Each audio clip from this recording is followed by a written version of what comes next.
with Paul Szilagyi, who works for Nuvemco. He's heavy into the energy business, if you will, and I thought we'd just chat about, you're here at the Jolt conference, and thought I'd get a little bit more information about what you think have you learned anything new? Did you know everything already? What's your impression? I mean, part of why we wanted to get legislators here with speakers and experts was to, educate. Our whole mission is to educate, communicate, and then advocate for all of the above energy policies. But what's been your impression? I've enjoyed it greatly. It has been informative. It's been spot on. Your speakers are very, very knowledgeable. So for me, I know a little about a lot of things, but when I listen to them, I learn a lot more about a lot of things. So give me a factoid that you learned, because I mean, there were a couple things I heard, and I'm like, I got to write that down so I can repeat that. So a lot about local, and I think it's really spectacular that local energy prices haven't risen. That was interesting. That was DMEA, right? Yeah, DMEA, right? Yeah. So I love the good doctor.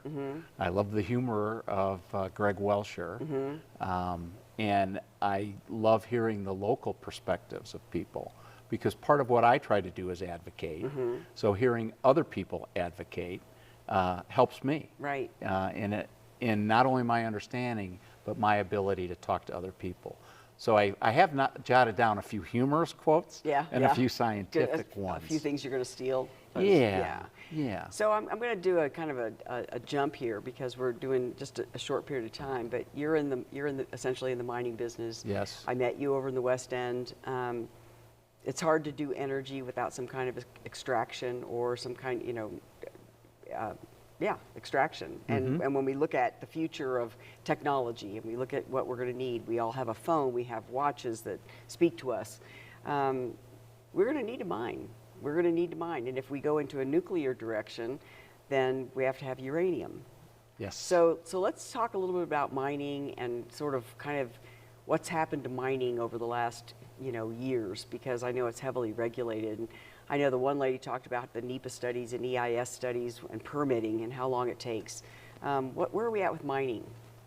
So we have a love-hate relationship. We love everything that mining provides. We hate everything when it's done here. Right. Meaning that it's okay to get it from the Congo or wherever they... The NIMBY attitude, not unlike we have with many other things in coal, but if we can't see it, if it's done somewhere else, then it's okay. Yeah. We'll just use it. But I used to be in manufacturing. I won't go into my hybrid electric vehicle days, but I've always been about energy.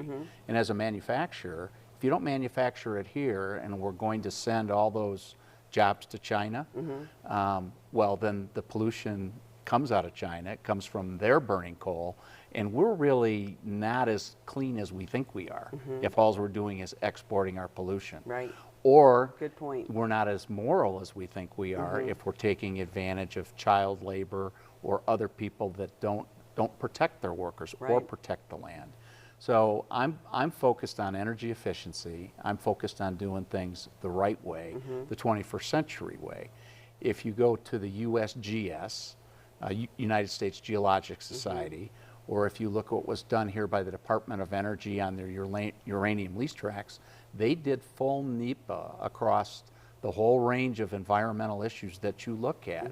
And they concluded that using today's technology, it can be done with a nominal to moderate impact, with all those impacts further reduced by remediation. Okay. That's not the way it was prior to the late 1970s. So mining used to be, I mean, we always think of the pictures we see from the old westerns, you've got the big piles of slag and all that.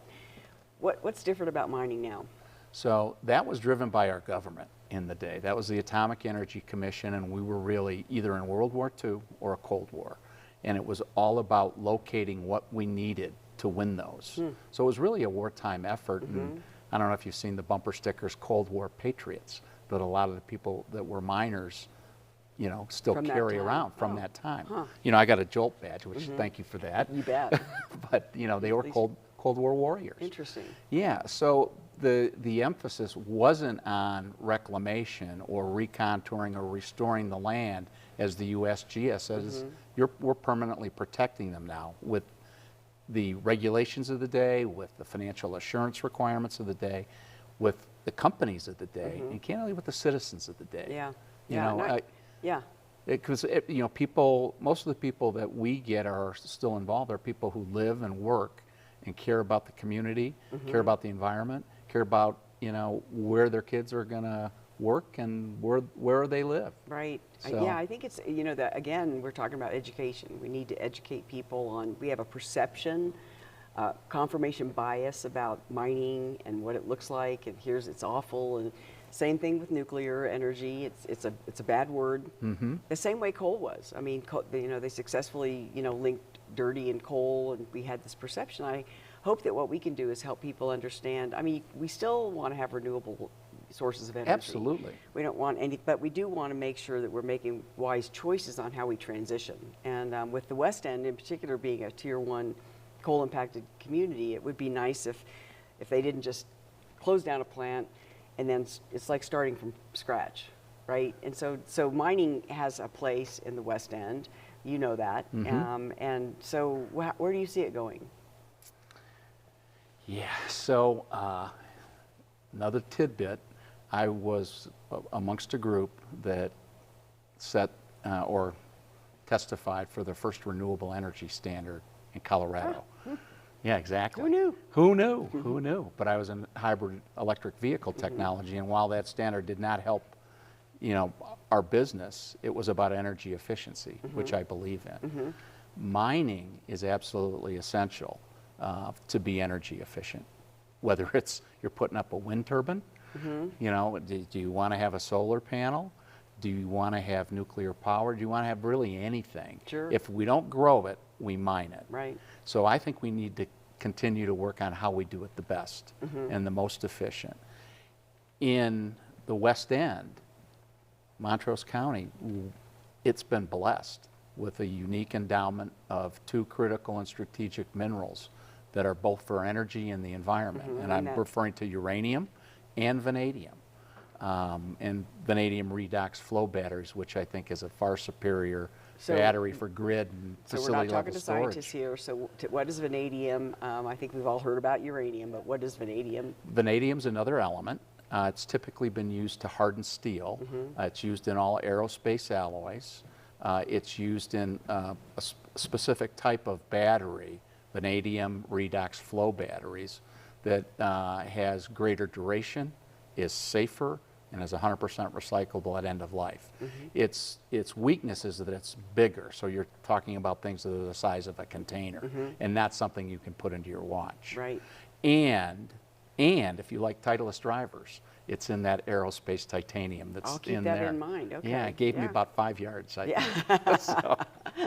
Well, it's interesting, and you know, all of a sudden, we're all kind of, I mean, at least for me, I feel like I'm in chemistry class again, learning all about, you know, the periodic chart and all of that. And well, you want to go to geopolitics, because the other thing about vanadium, it's a critical mineral, and this is where our country goes through and identifies what minerals that we absolutely need to achieve our policy goals and protect our country are necessary, that we are over-reliant on other countries, and in many cases the wrong countries, either for their mining or for their processing. And I'm referring, of course, to China as number 1 and Russia number 2. And we've taken some steps, but in order to keep taking those steps, we're going to have to make sure we have our own domestic sources of supply. And that is what's so important here, and why I fight so hard for here. yeah, and I think you're right. I think we're going to have to learn how to, instead of abusing other countries,